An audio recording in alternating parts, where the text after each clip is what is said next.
I have read a whole lot of books that are extremely serious, and it's a nice change to read something that doesn't take itself too serious, that the author doesn't really fall victim to, you have to do this, you have to do that. He kind of just goes about living. And this is perfectly encapsulated in Ham on Rye by Charles Bukowski. I don't know what it quite is about Bukowski, but there's just something about his writing that is so enjoyable to me. You know, most authors, most writers in general, they try to win you over to their side. They try to justify themselves, whereas Bukowski seemingly just lets you know who he is. He's very honest about his shortcomings. He's very honest about what makes him him. He's very honest about how he likes to fight people, how he likes to drink, how he likes to gamble, and all sorts of stuff like that. And it's in this authenticity where you kind of find the most of human experience. Like, you know, I oftentimes talk about James Joyce and how Joyce talks about the everyday life of Dubliners in all of his works, and you know how this is a big change from you know somebody like the Homer, who's talking about these kings and princes and all sorts of these great heroes and all sorts of these things. Whereas, you know, writing is meant to talk about the human experience, and there's a certain brutality that you can only get through everyday life. There's a certain monotony that you can only get through everyday life. And I think this is perfectly encapsulated in Bukowski's Ham on Rye. Essentially, Ham on Rye is a book about Bukowski growing up. Um, you can tell a lot of this is autobiographical. You can tell a lot of these experiences are somewhat similar to things he went through or stories he heard. There's no chance that it's not, just simply because of the ways in which he portrays certain characters, and you can, you know, almost visualize Bukowski himself in this role. But it follows in every Bukowski work Henry Chainovsky, who is essentially Bukowski's self-insert into these stories. And it's interesting because there's a certain rawness that probably comes through Bukowski's writings that wouldn't if it was an autobiography. If it was an autobiography, then it would somewhat be limited. He would somewhat have some sort of shame. He wouldn't want to reveal the names of the people who he was writing about, or some more sensitive details about his life. But because he uses this alter ego, I think he's able to tell us more about himself. I think he's able to somewhat mix in fake stories with real ones and get to a real core of his personality, a real core of what he's trying to write. And you know, the styles of writing that Bukowski reminds me of is somewhat like Walt Whitman, where he just talks about everyday experience and somewhat builds it to this mythic scale, somewhat talks about the mundaneness, and creates this perfect archetype, this perfect sort of symbolic representation of America. Bukowski doesn't attempt to do the same thing, but what he does is he brings the mundane into the sort of sphere of writing, the sort of sphere of what we're reading. And I really enjoyed this work. I really had a lot of fun reading it.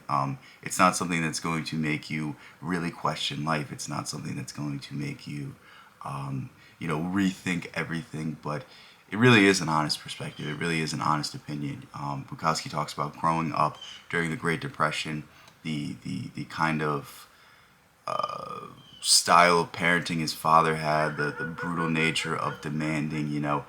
But there's a section in this work that really reminded me, not like exactly about my childhood, but I kind of related where Bukowski's father made him mow the lawn, and you know, if there was any little hair sticking up that he missed, he would get screamed at. And not saying that would happen to me, but I remember being very young and my dad saying, "Okay, you're gonna mow the lawn. You're gonna do this. You do it in this certain way." And if I did it in any way different, I would get an earful of it, and I would hear about it. And you know, it's just little things like that that just, you know, kind of show you your roots and kind of tell you a lot about a generation. My grandparents were born during the Great Depression. I know I'm aging myself, but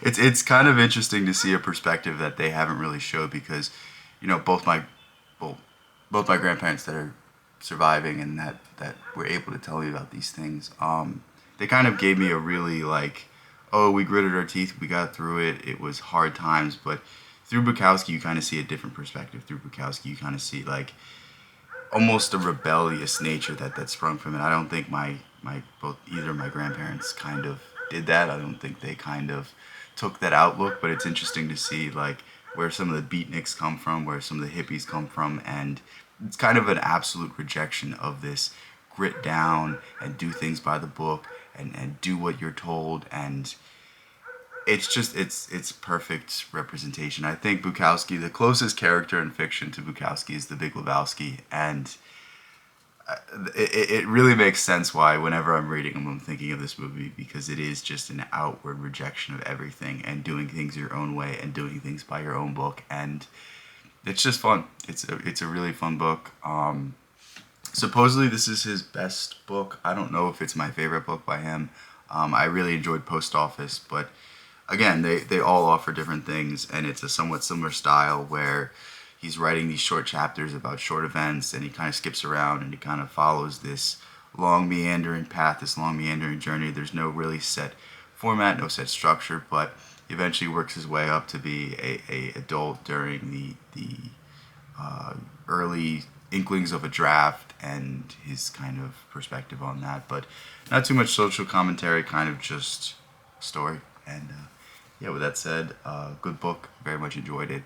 Gonna continue to read Bukowski. I think I have another book by him back there somewhere. I think it's Women is the other work I have. So I don't know when I'm gonna read it, but yeah, I definitely have a new appreciation for Bukowski, and urge you to pick this up as well. A nice, fun read.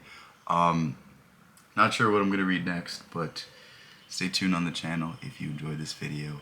Thank you for being here. If you didn't, I don't know what to tell you. Just go read Bukowski. Peace out. Love you guys. I'll catch you in the next one.